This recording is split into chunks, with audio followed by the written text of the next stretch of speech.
Hey everyone, Aaron here from Finctum Languages, and today I'm coming at you with some pretty big life updates for me. If you've been following my channel for quite a while, you've been following me back and forth between America and Europe and Thailand, and it's been a crazy ride the last few years. It seems like every few months I'm moving somewhere different and then changing it up at the last minute. So this year, my wife and I moved back to Thailand. We came back here in December, and our original plan was to just stay a few months, really just to stay until the end of the school year and then move back to the United States in the summertime. We had both lived here a year earlier, and it was fun. We both liked Thailand, but we were also kind of homesick for America. You know, as much as I love traveling, there's no place like home. Anyways, so we've been back here in Thailand again for about 6 months. I applied for graduate school at McGill University. I was, wanting to go back and get a master's degree in linguistics. That didn't exactly happen. So I applied for grad school thinking that I have probably a pretty good shot of getting into, even a pretty prestigious school like McGill.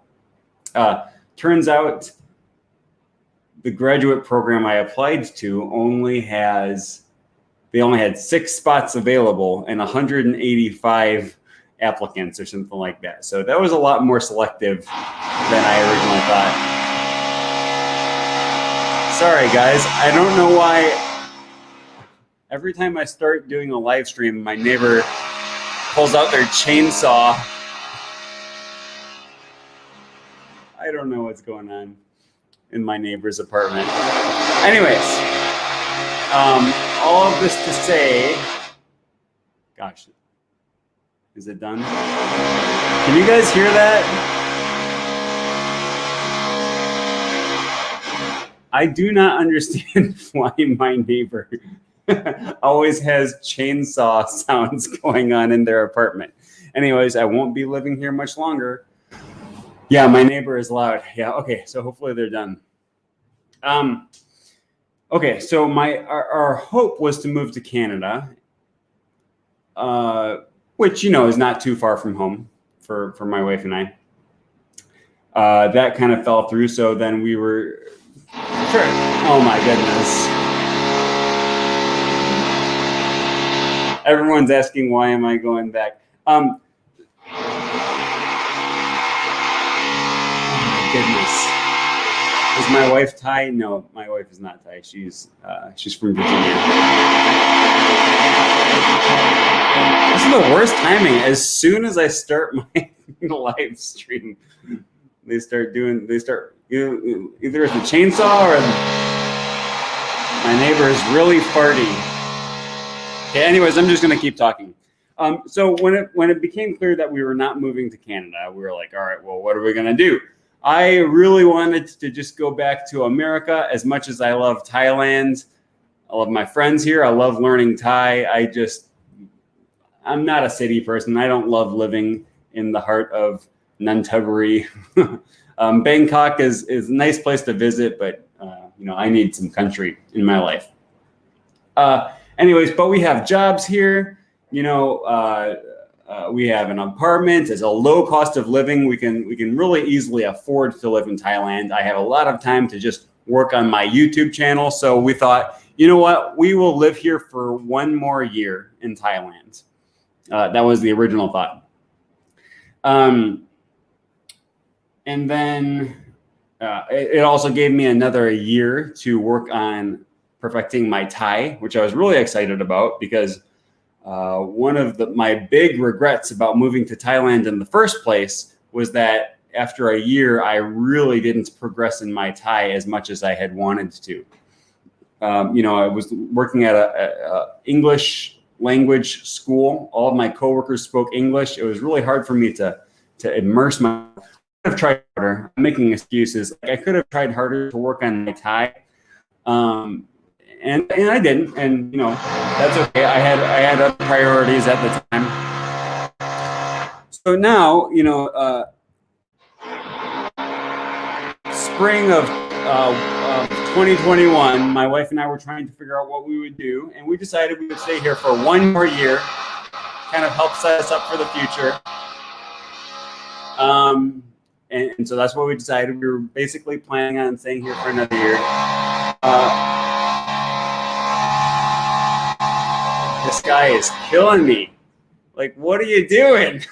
How many logs do you have to saw through? Anyways, we basically decided that we were going to stay here in Thailand for another year. Although we had mixed feelings about that, right? Like, we didn't really want to do that, but there was also some positive, and it was just the easiest thing to do. And then we recently just found out, sorry about this, recently just found out that my mom has cancer. So just in the last 2 weeks or so, we decided we're not going to stay in Thailand. We're going to move back to be with my mom and with my family. And so that's what's going on right now. So I just wanted to let all of you guys know that, and I apologize for the loud farting sounds in the background. Yeah, so anyways. Yeah, Brendan says that is a special noise. Yeah. So we found out my mom has cancer, and that kind of made our decision very easy. We are going to go back to America. Thanks, Lucas. We're going to go back to America, and not sure if we'll ever come back to Thailand. In fact, at this point, we don't have any plans of coming back. Which is kind of sad because I do love Thailand. I love it here. But at the same time, it's also kind of exciting to go back. In fact, my wife had just been telling me over the summer when we went back to America, we lived in Wisconsin. And my wife's from Virginia originally, but she had just been telling me that she was feeling homesick for Wisconsin, which is, it's interesting. It's nice. Wisconsin has a special place in my heart. So anyways, that's just my announcement. And that leaves me in kind of a strange place about what am I going to do learning Thai. Okay, I've just spent the last 2 years of my life learning Thai. Although, of course, I knew all along that I didn't have any plans of living in Thailand forever. So I knew that living in Thailand was a short-term endeavor. And, honestly, learning to speak Thai was useful during that period. It helped me order at restaurants. It helped me communicate with taxi drivers where to go. It helped me make friends, develop relationships with Thai people here in Thailand. And so now I'm stuck wondering, so is that the end of learning Thai? Did I spend 2 years learning Thai just so that I could use it for those 2 years and then it's not really worth it anymore? Or should I keep going? Of course, the Thai language, when I'm back in Wisconsin, it's not the most useful language. On occasion you run into people, I don't live in California or Texas, but even in Wisconsin, we have people who speak Spanish, right? And Spanish and not English. So, my decision to start learning Spanish, 16 years ago, that was well-founded. I have to ask myself, there's an opportunity cost to learning languages, right?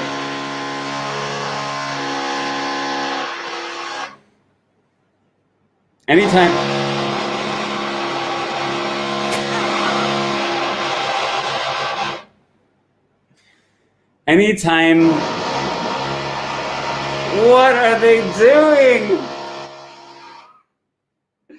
Okay, I know you guys have heard this before, but this is the worst it's ever been, and it just started when I started my live stream.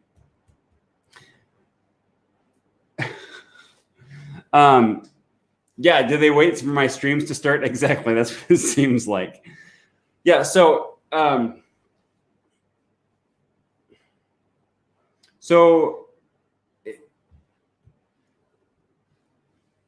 learning a language to me is it's not useless, even if it's not the most commonly learned language, right? Like I say this all the time. I speak Esperanto. It's not like I'm constantly running into situations in my life where I need Esperanto in order to communicate or to order food. Actually, I did run into it. This is a funny story. I did run into a situation one time where I needed to where my Esperanto skills actually came in handy. It was crazy. So when I first moved to Thailand,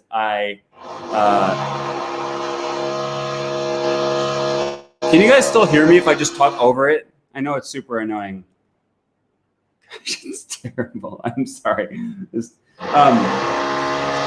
When I first moved to Thailand, I set up another Esperanto speaker on this app called Amiku, which just allows Esperanto speakers to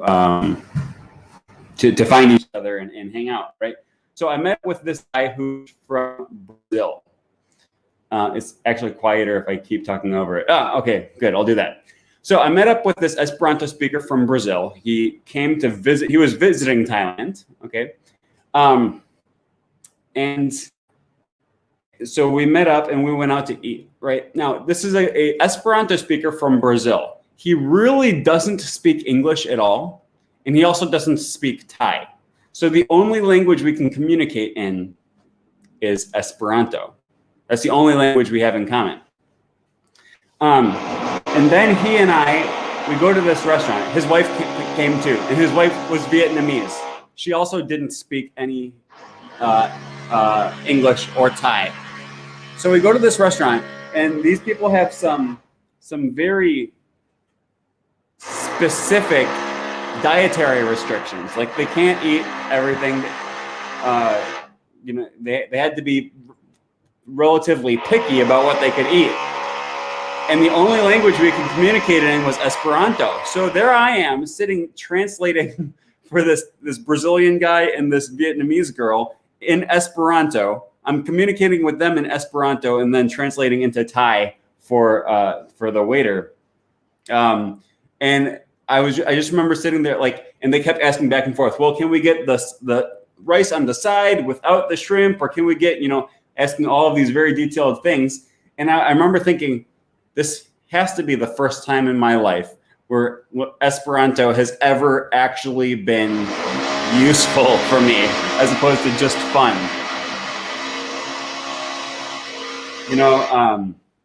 There have been plenty of times where I've had to translate into Spanish. Several times in my life where my French came in very handy. Obviously, living in Thailand, Thai is a very useful language for me to know. But that must have been the first time ever in my life that knowing Esperanto was really a useful language. Anyways, all that to say, I don't just learn languages based solely on their utility. Okay, I like languages. They're fun. I like traveling. I like meeting new people. But man, they're a lot of work. You guys know just as well as I do. If you're going to set out to learn a language, you have to dedicate a lot of time to it if you want to learn that language proficiently. And especially if you are trying to main other languages at the same time, right? Like I speak Spanish, French, Esperanto, as well as Thai, and I don't want to forget those. But So there's an open question for how long I'm going to continue actively studying Thai. But I have basically decided that, at least for the time being, I am going to continue actively pursuing Thai. Even when I go back to America and I'm no longer surrounded, I no longer have to order my food in Thai. I no longer have to talk to the taxi drivers in Thai.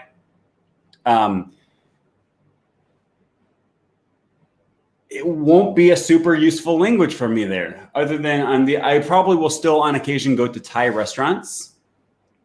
Maybe on occasion I'll go to like a Thai temple or something. I know they have some of those in America for sightseers, or that are open to sightseers. I mean, and then just on the very rare occasion you might run into someone who actually is Thai. It's quite rare in Thailand, in America, or at least in Wisconsin. Although I did one time run into a lifeguard from Thailand at Noah's Ark in Wisconsin. So, that was cool. You meet someone in a place where they never expect you to speak their language. I felt like Lao Shu, right? It was cool. Anyways, let me see here. Brian Mitchell says probably pretty rare that a constructed language is the only common language. Yeah, it was. That's why I was so excited at the time. Davey says, really, they spoke only Esperanto? I thought all Esperanto speakers also speak English, because I knew that what Esperanto was when I was learning English, but I kept studying English. Well, these people also spoke Portuguese and Vietnamese. Remember, the guy was Brazilian and the girl was Vietnamese. They just didn't speak very much English. So I don't speak Portuguese. I can understand a little bit, but it was easier for us to communicate in Esperanto. John Santos says, you're focused on Thai reading and listening because you can still read Thai news and watch Thai YouTube. Yeah, and that's what I think. The first time I moved back to America from Thailand, I basically thought, well, I guess that's just it. I'm never gonna reach fluency in Thai. And then I basically stopped, almost completely stopped. I started doing italki lessons for half an hour a week. That didn't really go anywhere because, obviously half an hour a week is not enough to maintain a language. But for all intents and purposes, I stopped learning Thai. And then I started learning Greek, and I thought, hey, here's another language that I can learn. But at that point, it was hard for me to maintain my Thai because it was still fairly low. I had only been learning for like 9 months, and that was honestly a somewhat half-hearted attempt. You can make a lot of progress in 9 months, but I didn't get that far. Just in the last 6 months, though, I have come a lot further in my ability to read and understand Thai and speak in Thai. Now I regularly hold, half-hour conversations with my Thai teacher, Crew Mum, which is a big improvement over what I used to do. Okay. I used to sit there and just basically struggle to say the most basic things with my Thai teacher. I would always try to stay in Thai and not switch to English, but I couldn't really say anything. Now, Crew Mum and I, we sit there and we talk for half an hour. We have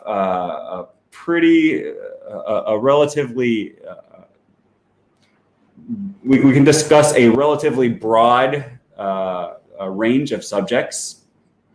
Relatively broad, right? We still have to stay on relatively familiar subjects, but we can branch out a little bit. And I always have questions about certain words, or I don't know how to say certain things. She corrects me all the time, but fine, whatever. We can do it. I can communicate I can hold a half-hour conversation with some difficulty. I'm going to continue doing Thai lessons, with conversation partners. I'm going to keep watching Netflix in Thai. I'm going to keep reading books in Thai. Really, not a whole lot is going to change. The big thing that's going to change really is just not being able to go out and hang out with Thai people, or go to, let's say, a massage place and then get a cheap massage in Thailand. In Thailand, an hour-long massage is 200 baht. It's like $6. And I honestly would go do that because it was cheaper than a Thai lesson. It can't do that anymore. But with that said, the last month or two, everything has basically been closed down here in Thailand because the coronavirus only just started spiking just recently. So really, moving back to the US won't be a whole lot different. As far as my Thai learning goes, it won't be a whole lot different than learning Thai here in Thailand. It'll be a little different, it's definitely going to be a change, but I think I can keep going. I'm optimistic about that. Okay. Vincent Jones says, it's so rewarding learning a language that surprises the native speakers of the language. Why are you learning X? Wow. Yeah, exactly. I remember the first time I ever had a spontaneous conversation with a Thai speaker. It was right before I actually moved to Thailand. So I had just started learning Thai. I could only say the most basic stuff. And then I went to Noah's Ark. It's this water park in Wisconsin Dells. And there was they just have lifeguards come for the summer, right? So just to work for the summer, teenagers, maybe young adults. And they have them come from all different countries. I guess they probably can pay them less when they have them come from different countries, I assume. And they all have their name tag and the country that they're from on their name, on their name tag. And this guy said he was from Thailand. And so I worked up the courage. Actually, what happened is I climbed up this water slide, and it was one of the lifeguards, not a lifeguard at a pool, but like one of the lifeguards who they help you get into your tube, and then they say, all right, wait for the last person to get to the bottom. And then the little light turns green, and they say, all right, here are the rules. Cross your legs. Don't sit up. Don't turn around. Don't get off your tube. And then they slide you down the slide, right? I mean, if you've ever been to a water park, you know what I'm talking about. And I went up there and I sat in my inner tube, and this guy tells me all the rules. And then right as he's about to push me down, I look at his name tag and I see he's from Bangkok, Thailand. And then I think, wait, stop. I have to have a conversation with you. But it was too late. He was already pushing me down the water slide. So then I get to the bottom and I think, well, I can't just see a Thai person and then not practice my Thai with them. I'm just starting to learn Thai, and this is the perfect opportunity. So I ran all the way back up the stairs, all the way to the top of the water slide. I waited in line again to get to that Thai person. And then I got up to him and I started getting into my tube, and I said, "Kun put Phasa Thai, mai kap? Do you speak Thai?" And then he looked at me really confused for a second. It was like, how you can see the gears in someone's mind working? He looked at me and he was like, "What?" And then all of a sudden it clicked. He was like, "Wait, he just spoke Thai to me." And then this guy goes, "Kap," and then he speaks blazingly fast Thai. I had no idea what he was saying, but I was like, "Pom rian Phasa Thai," right? Like, I'm learning Thai. I didn't understand what you were saying, but I'm learning. And he was just so excited to see someone speaking his language, which I'm sure he did not expect at all, especially not from a white Farang like me. Anyways, yeah, Vince says, it's so rewarding learning a language that surprises the native speakers. Yeah, and it's like doing stuff like that, it makes you realize why Lao Shu did what he did for so long. Rest in peace to him. Okay, so what are the best, this is from Panda Piece. What are the best languages to learn if you live in the US? People that you will encounter enough to start learning. Well, obviously English, right? Like if you don't know English, then that's the #1 language to learn in the US. Then second, Spanish. In almost every state, unless maybe if you live in like northern Vermont or Maine or something like that. Or if you live in an area with certain, like if you live in Minneapolis, then maybe you learn Somali, right? So it can be dependent on your region, but overall for the US, the most important languages to know are English and Spanish. And then there's really not even a close second, unless you're talking about a very specific area. With that said, though, learning a language is not just based on utility. Okay, I don't just learn languages just based off of the off chance of running into someone who doesn't speak English, right? In my home country, it opens up travel opportunities. It opens up online opportunities, meeting new people. Following new creators on YouTube and TikTok and Twitter and things like that, as well as it's just fun. That's why I learned Esperanto, and it's just an enriching and a rewarding experience to know another language, especially and that's why I'm going to keep going with Thai at least for a while. I'm not saying I'm going to keep learning Thai forever. But I would love to reach like a solid B level where I can hold full conversations on a wide range of subjects, with or without moderate difficulty. But and I want to be able to watch TV shows and read novels in Thai. That is my goal, and it might take a year to get there. Still, I have been improving a lot.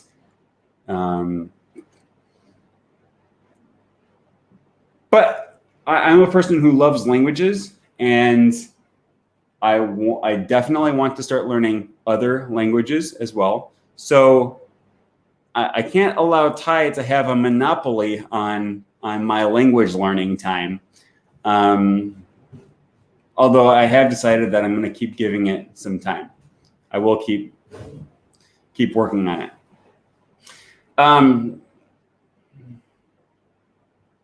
There's something else I wanted to mention, but I forgot. Maybe it'll come back to me in a minute. Okay. Ryan said, would be smarter to improve your other languages. Thai isn't useful outside of Thailand, answering the title of the video. Okay, Thai isn't useful outside of Thailand. Not necessarily. But again, I'm not just learning languages because they're useful. Okay, I have a language learning channel. Languages are kind of a essential part of who I am, right? And honestly, it brings me sort of a sense of fulfillment to know this language that not many people know. And honestly, it actually might be somewhat monetarily beneficial to me to know a not widely spoken language, right? Like the other language I speak, Spanish, French, these are very commonly, that doesn't set me apart at all. Maybe Esperanto does a little bit, but Thai is not commonly learned at all. And that's been somewhat beneficial to me, at least in terms of gaining followers on TikTok. If you go to TikTok and search for Finktem languages, it was the weirdest thing. I started this TikTok channel. Is that even what you call it? I don't even know. I'm not even really a big TikTok person, which is why this is so funny, so ironic. I started this TikTok profile just so that I could record videos of myself speaking Thai to get some speaking practice. And I wanted to send out my videos to the world and see maybe there's a Thai speaker out there who can give me some corrections. I was doing the 30-day record yourself challenge. And, a month into doing this challenge, not even a month, maybe 20 days, 2/3 of a month, all of a sudden I started noticing Well, I had 10 subscribers on TikTok, 10 followers. Then later that week, I had 120. And then I check in the next day and I have 900 followers on TikTok. And I'm like, what's going on here? Why are all these people watching my TikTok videos of me just like blundering through trying to answer these questions in Thai? I don't know why people started following my channel. I think it's just because it's sort of a niche of a white person learning Thai. Maybe Thai people don't see that all very often, but pretty soon my videos started getting 100,000 views, 500,000 views, 1 million views, 4 million views, and it's crazy. I've been working nonstop on YouTube for the last 4 years, trying to release new videos every week, 2 videos a week, like an edited upload video and then a live stream. I put so much work into YouTube. And then over the period of 2 months, my TikTok just explodes. And now I have 4 times as many followers on TikTok as I do on YouTube. And I credit that mainly to the fact that I think my having learned a language that's less common kind of put me in a niche. And that's sort of what set me apart. So anyways, all that to say that learning a language that's less common is not necessarily less useful. Okay? Or even if you don't see the usefulness, like the pragmatic usefulness in it, don't just think about that as the only factor. Okay? Do you love the language? Okay, what can it teach you? How will it help expand your mind? I don't want to be the kind of person who only speaks Indo-European languages.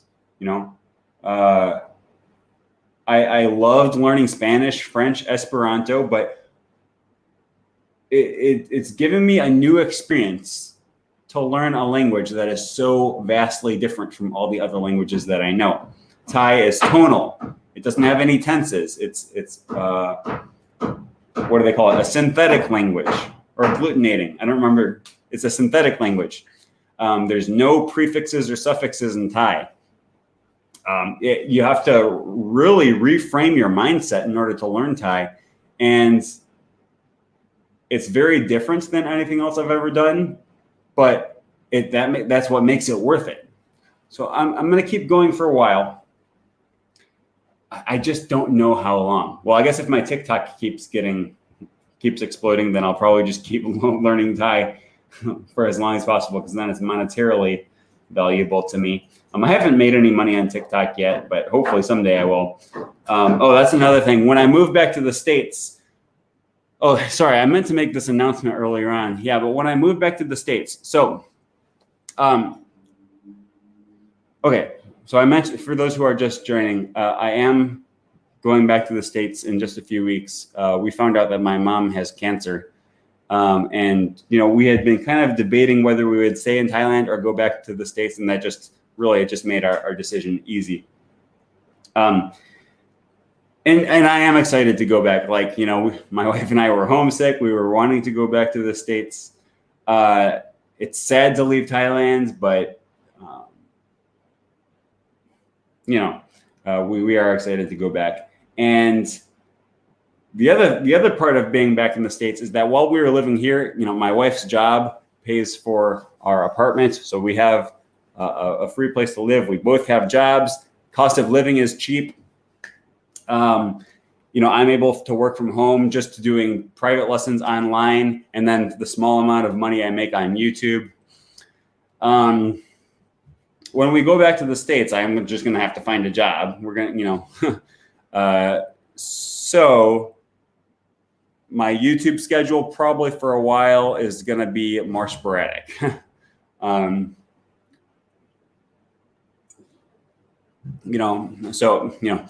After I get off work at night, I'm going to have to spend an hour or two trying to learn Thai. Okay, we all know I'm not going to spend 2 hours learning Thai every day, but I'll try to spend an hour a day learning Thai. I'm gonna try to fit in like video editing for a YouTube video if I can find the time. I'll probably continue doing just a few lessons based off of my students that I already have, that I don't want to just dump them, and then I need to spend time with my wife. I want to go out and do fun things. I want to see, I want to spend time with my family, right? Like that's why we're going back to the States, or at least part of the reason. So, hopefully you guys can forgive me if I spend a little bit less time doing YouTube, at least for a while. My goal this year was to make YouTube into more of a, eventually my goal was to make this into my full-time job. I think that's a long-term goal. I right now, YouTube is like a sort of a nice side income for me, but it's definitely not enough to pay the bills. So with all of that said, if you guys are interested in subscribing on Patreon, I think I have the link down below. If you're interested in joining our community, I'm trying to set up my Patreon now so that it's more community based rather than just, for a long time, it was just me posting blogs on Patreon, so we're setting up a Discord server community and things like that. Anyways, I appreciate all of the kind comments from you guys. Just do what you have to do, man. Thanks. Yeah, I mean, I knew you guys were going to be really supportive, as we're going through this hard time. So I just wanted to let you know all of that. Another Esperanto learner says, any African languages you might be interested in learning? Yeah. Here's the thing. I know a lot of people love collecting languages, right? You watch Lao Shu and he just learns so stinking many languages, right? It would be so easy for me to make a long list of all the languages I want to learn someday. I'd love to learn Swahili. I'd love to learn a little bit of Afrikaans, Amharic, maybe.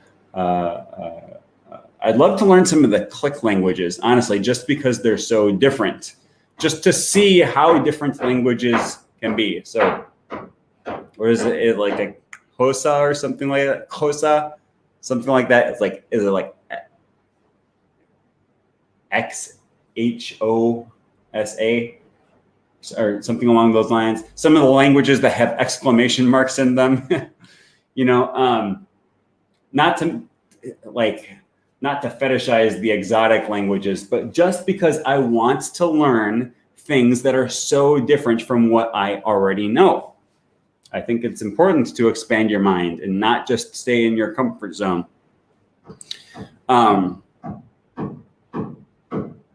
And it's just really valuable to see the wide range of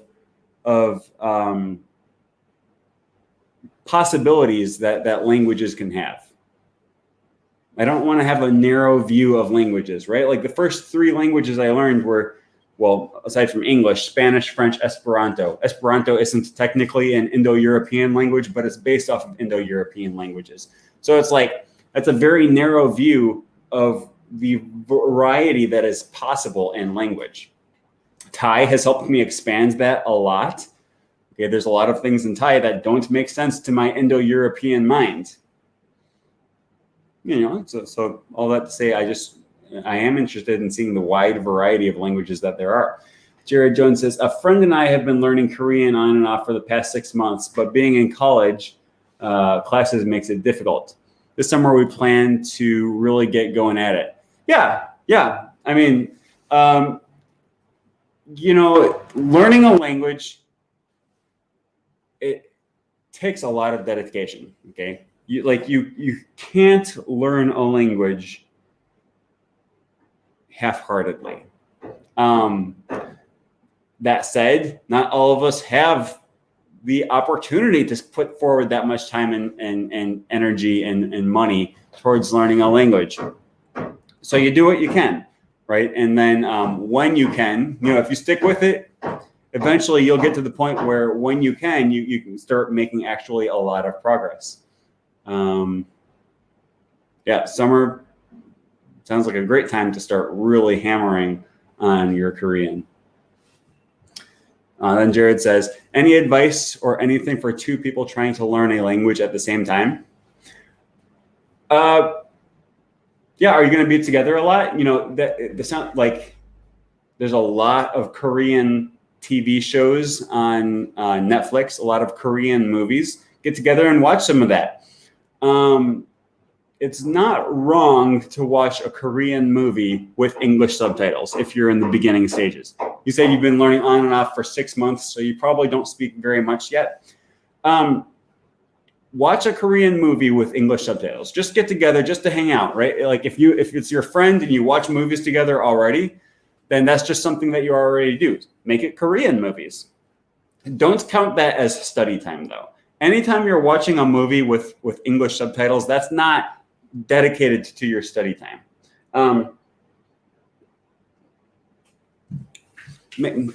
Another thing you can do is get together with a Korean teacher, a tutor on italki, or maybe if they have one at your college. See if they'll offer you Korean lessons for half price because there's two of you, right? If they'll split it, you might have to pay like 60% each, right? So that way the teacher gets a little bit extra, but and you can do group Korean lessons, and then you have someone to discuss the things that you've been learning, right? Read a book together, or read it at the same time and then discuss it afterwards. Having a friend, I've never actually,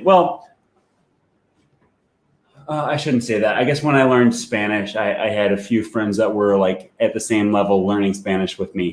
And that was encouraging, because you sit there after having a conversation and then you're hanging out and you can discuss the things that you learned. So yeah, it's fun. Talking about exotic, have you heard about the Spanish whistle language on the island outside of Africa? Yeah, we were talking about that last week. I don't remember the name of it. It's like silbo, lingua silbo or something. It's silbo something, right? The language in, what is it, the Canary Islands where they speak by whistling.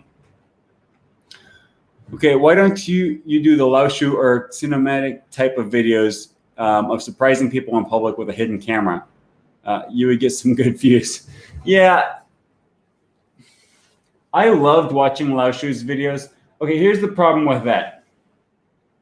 What languages do I speak? Well, I speak Spanish. Okay, I can walk up to someone in the street and speak Spanish to them. No one's going to be impressed by that because everyone in America takes Spanish classes. Probably 60% of high school students people who have graduated from high school had to take, a Spanish class. Some people will take French or German classes, but so a gringo who speaks a little bit of Spanish or even good Spanish is not super fascinating in America. French, well, okay, I suppose if I run into a French-speaking person, then I could surprise them by speaking French.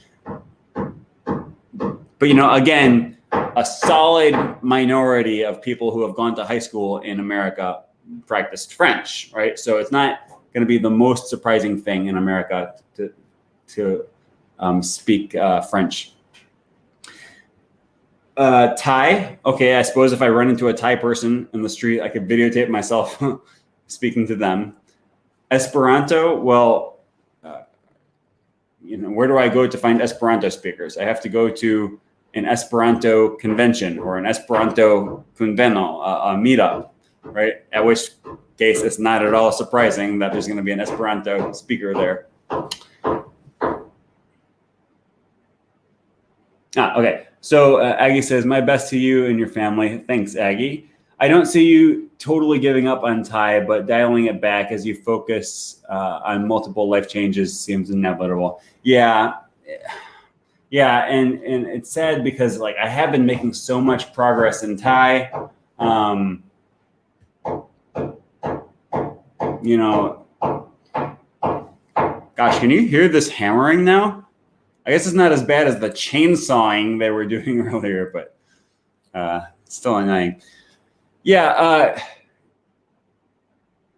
you know, it's like last year what I did was I dialed back my Thai learning, and basically I relegated it to just like half an hour a week. You can't learn a language at half an hour a week. You just can't. It's not possible. So I'm going to have to try to find a happy medium somewhere in between where I'm still putting in enough time that it's not just maintaining and not just slowing the decline of my Thai, but it's still moving forward slowly with my Thai.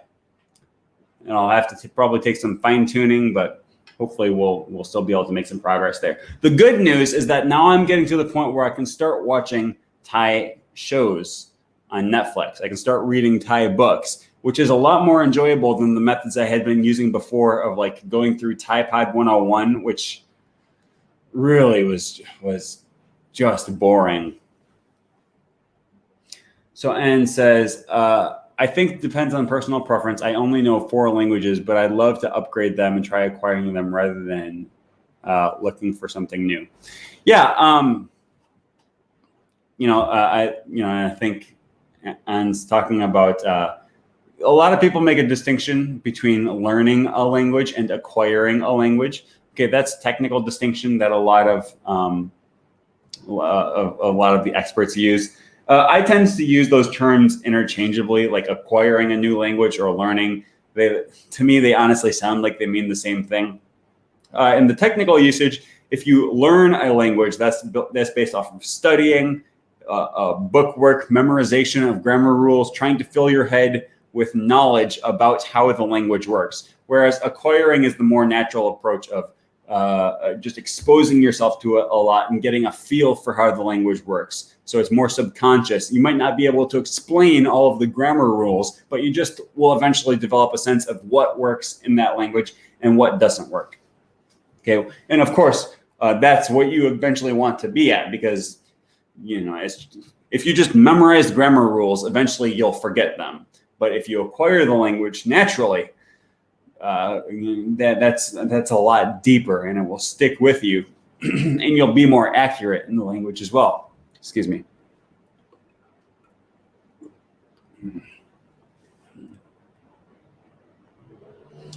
Okay. Does Thai have simple grammar with no conjugations and no grammatical cases? What do you think is the most difficult thing learning Thai?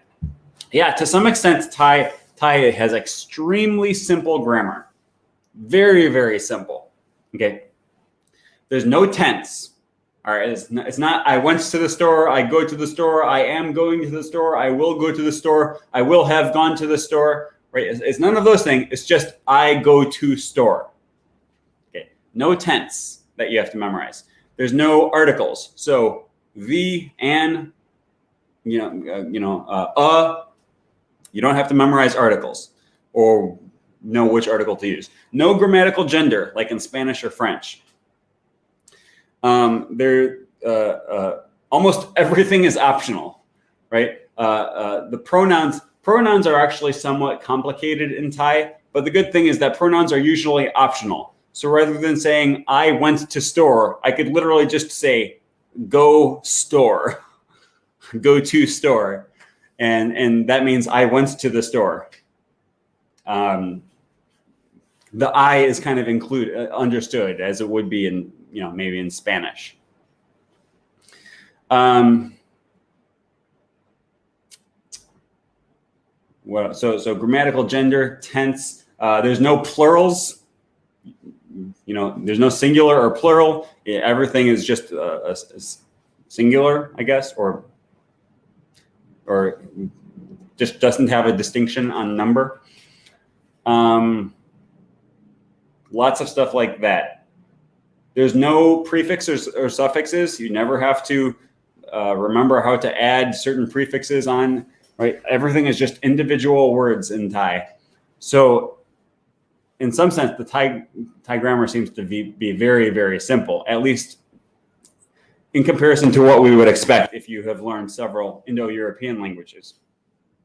The tones can be very difficult at first. I'm actually at the point now where the tones don't really bother me. I can always hear which tone someone is using. Long and short vowels sometimes can be difficult for new beginners to distinguish. I'm at the point now where I can actually quite easily hear the difference between the long and short vowels. They also have these things called classifiers in Thai where, so in English, I would say I have a cup, right? And I would just, we have the article, a cup, right? In Thai, you wouldn't say, I wouldn't say I have 2 cups. I would have to say I have cups, 2 containers, right? Or I have, in English I could say I have 2 cards. I have 6 cards, right? In Thai, you always have to use classifiers. So cards are made out of pieces of paper. So you would have to say like I have cards 6. It's like saying I have 6 papers of card.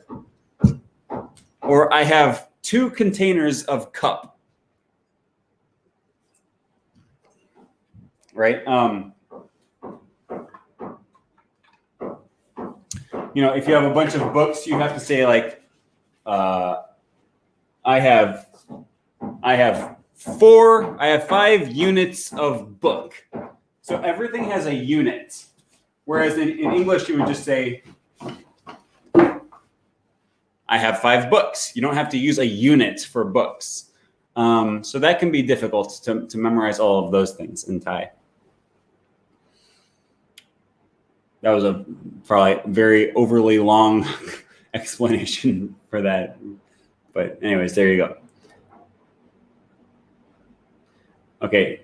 Yeah, Brian says, but basically 0% of them can speak Spanish after 4 years of Spanish. Yeah, and that's the sad part. I actually don't think foreign languages should be required in U.S. schools or any schools, really. What's the point in requiring 2 years of a foreign language if 90% of our students go through those 2 years and then can't remember any of it? Honestly, what percentage of people do you know went through high school doing their required language requirement? They got their required language credit. How many people do you know graduated from high school or even from college? Language credits are usually a requirement in college too. How many people do you know that went through those classes and still can't speak the language?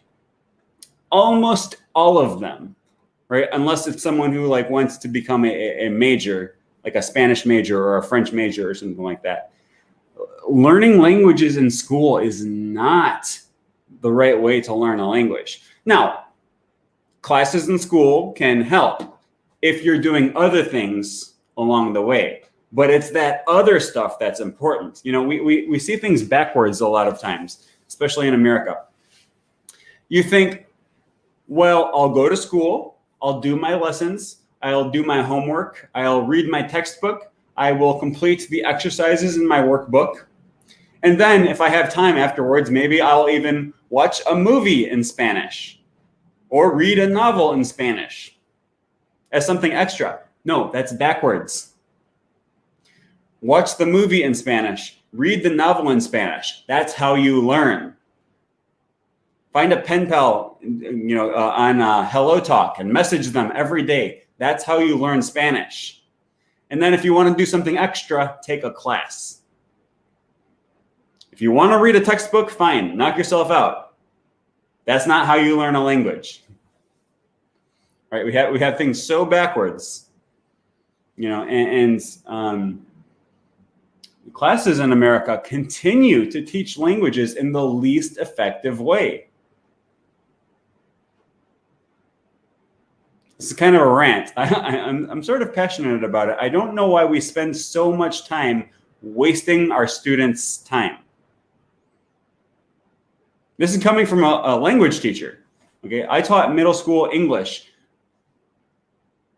and not to English speakers. I mean, I was teaching a foreign language. I live in Thailand. You know, okay, obviously, so if many of you, if you hear me say I'm an English teacher, you think, well, okay, I had an English teacher too. I had English teachers. I wasn't that kind of an English teacher. I wasn't teaching Shakespeare. I was teaching people English. You know, non-native speakers, students who live in Thailand, grow up and take an English class, right? That's what I was teaching.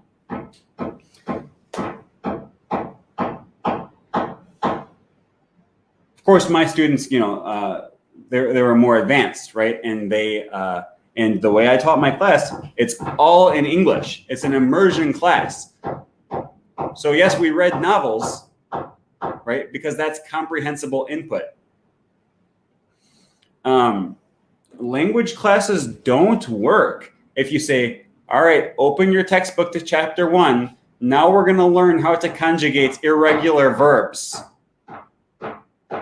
Let me show you how to use the indicative mood. I'm going to teach you the first conditional, second conditional, third conditional. That stuff doesn't stick. It might be important stuff to know for some people in some cases, but if you want to teach the conditional, you have to use the conditional. You have to speak it. You have to hear it. You have to get practice with it. Workbooks, exercises, that ain't going to cut it. Anyways, we spend a lot of time and money wasting our students' time and not helping them learn languages. That's all I'm saying. Do you think Esperanto should be taught in school? Okay. I would be thrilled if schools started offering Esperanto clubs. In fact, that's what I kind of feel like most language programs in schools should be, a club. Okay. You get together after school, you watch a movie in Spanish or in French or whatever. You maybe you learn about the food. You have conversations. Maybe the teacher helps their students find a pen pal in a foreign country, right? And give them resources so that they can learn language outside of the classroom, because that's how you learn a language. Classroom is the worst place to learn a language. You know, and obviously, I mean, it's fine if we offer languages as electives too. But I just don't understand the concept of wasting someone's time by making them take a language that they're not actually interested in learning, and then they don't learn it. It's like, well, why? You know, and then taxpayers had to pay for that. The student could have been taking a class that they were actually interested in, right? Maybe that student is interested in auto shop. Maybe they're interested in home ec. Maybe they're interested in bands or orchestra. They want to learn something different, which is a worthwhile activity, but they have to take French instead because their school requires them to take a language. They're not interested in French. They're just taking it because they have to. And then they don't learn French, so they're no better off than they would have been if they had taken clarinet or sewing class or keyboarding. Keyboarding is probably the most useful class I took in high school, by the way. You know, and if you can't fit a keyboarding class into your schedule because you have to take French, I know this is probably an unpopular opinion, especially for a language learning YouTube channel, but learning languages is not for everyone. Anyways, do I think Esperanto should be taught in school? You know, I think there's no problem offering it. I'm passionate about Esperanto. I think it would be an excellent club, right? But then the beauty of having a language club instead of a language class is that if you have a weekly language club after school, no one's under the impression that you're going to learn a language in that 1 hour after school once a week, right? So what are you going to do? You're going to give students things to work on their own for fun over the week. Send them to Duolingo for Esperanto. Show them Esperanto YouTube channels. Show them Esperanto books. Help them find an Esperanto conversation partner on Amikumu or something. Esperanto pen pal, maybe. Things that you do outside of school. Show them Esperanto music. Saluton, Joltrast. And then the students put in the work outside of class if they're interested in it. Not, you have to do all of these Spanish conjugations, memorize it all, even though we know you're not interested in it, and then forget it all. I could say the same thing about calculus and stuff like that. A lot of the classes I took in high school were really just pointless, right? Like, I remember asking my teacher, why do we need to know this stuff? If I go to my dad and ask for help with a math problem, and my dad has no idea how to do that math problem, it means he made it through his whole life without ever understanding how to do that math problem, which means I could probably make it through my whole life without having ever taken this class. Same thing with languages. Plenty of people have made it their whole life without ever learning a language, and they ended up being, valuable citizens, contributors to society, well-rounded human beings who die happy as a monolingual. So I have no judgment against that. I just got a super chat from Panda Peace. Thanks for that. Panda says, to think there will be a Laoshu 2.0 in the Malayalam in future, someone who copies his talk mannerisms, his style and drive, basically idolizes him. And what do you think reactions would be from others? Oh, man. It's almost emotional for me to talk about Laoshu. It's just surreal. The weirdest thing for me about Laoshu dying, and it's a tragedy all around, but for me it was just so strange because for years, probably for 2 years, I had been thinking about trying to get Laoshu on my channel in an interview.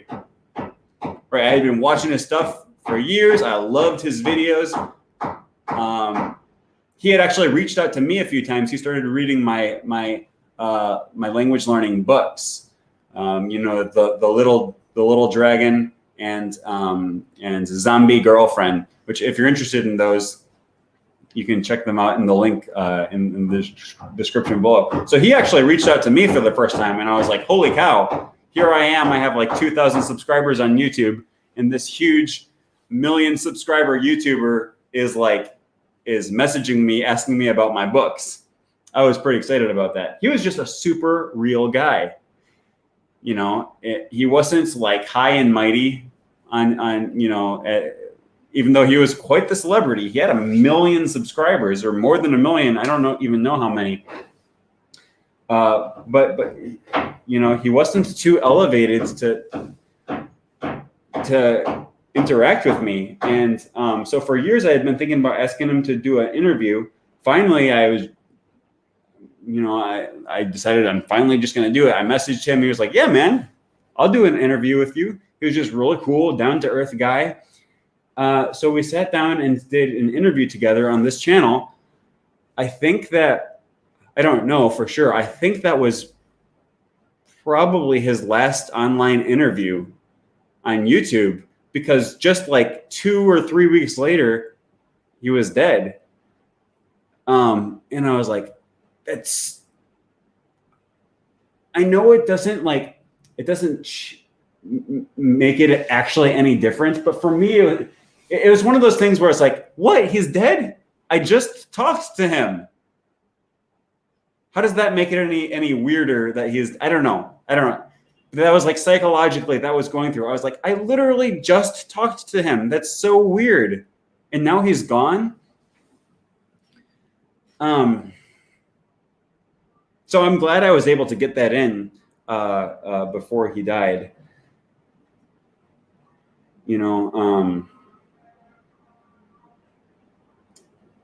I would have had a lot more regrets if I had for years been thinking about asking him to do an interview and then I never did that. And but yeah, so it was cool getting to know him. And I was really happy to see all of the response, people who were just showing so much support for his family. They had a huge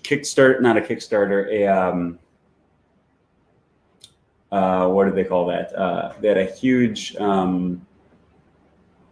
GoFundMe thing that was money was raised for his family to transport his body back to Ohio, and probably made his, I'm sure that they more than covered the cost. So his family probably got a nice sum of money from that.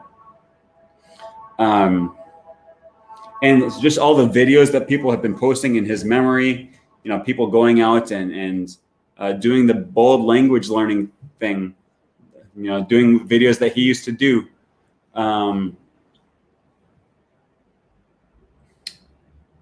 that's great. That's what you should do.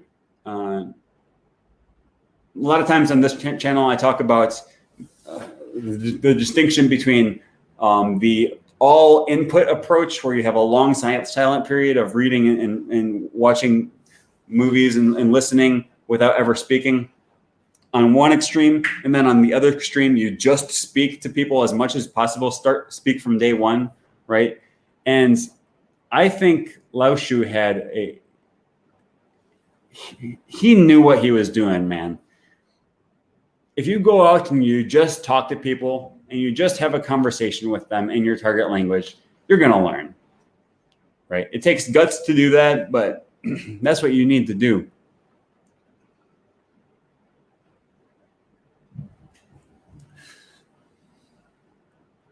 So, yeah, so thanks for that super chat, Panda Peace. Lao Shu was a legend.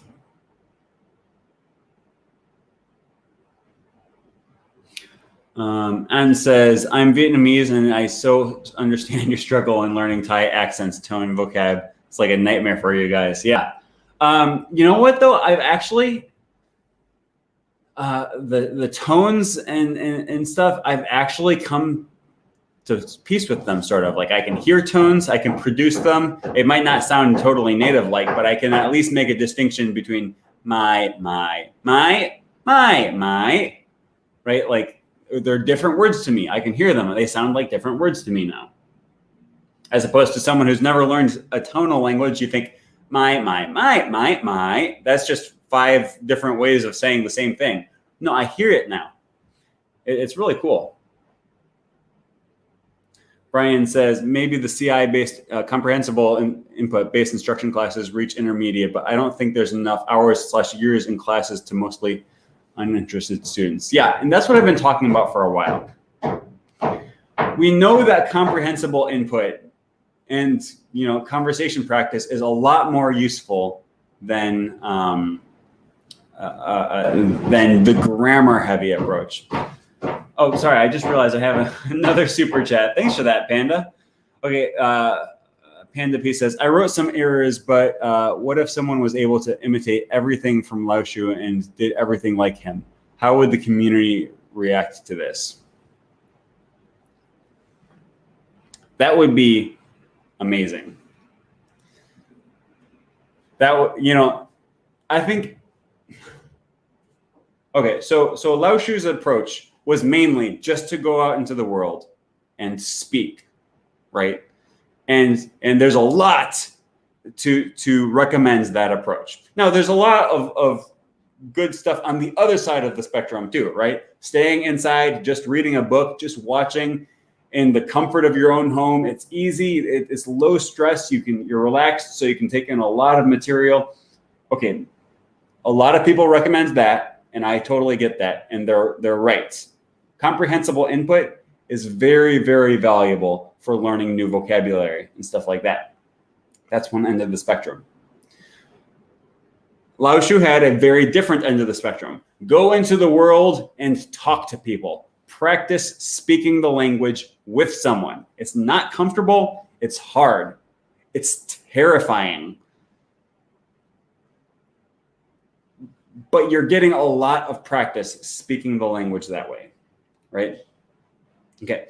I tried to strike a balance in between the two. I find a lot of value in conversation practice, a lot of value also in comprehensible input. So I try to stick somewhere in the middle, but if you choose one or the other, you're not wrong. In fact, if you're going to choose one or the other, I recommend choosing Lao Shu's approach.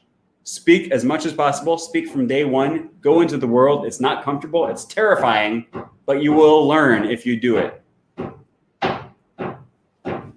Okay, so if everyone was to imitate Lao Shu and just lose your fear, just be fearless, be a bold language learner, speak to people, crack jokes, don't worry about what they have to say. Okay, if they're critical of you, or pay attention. Listen if you make a mistake. Listen to their corrections and try to learn. Right? Most people are not going to be jerks. They're not going to be mean if you make a mistake in their language. They're there to help you.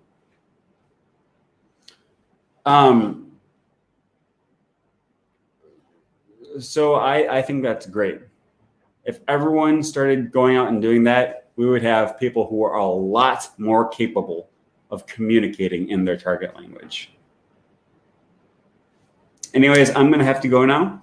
It's lunchtime here in Thailand, just about. So thank you all. Thanks to everyone who came and supported me, and for the kind comments that you left.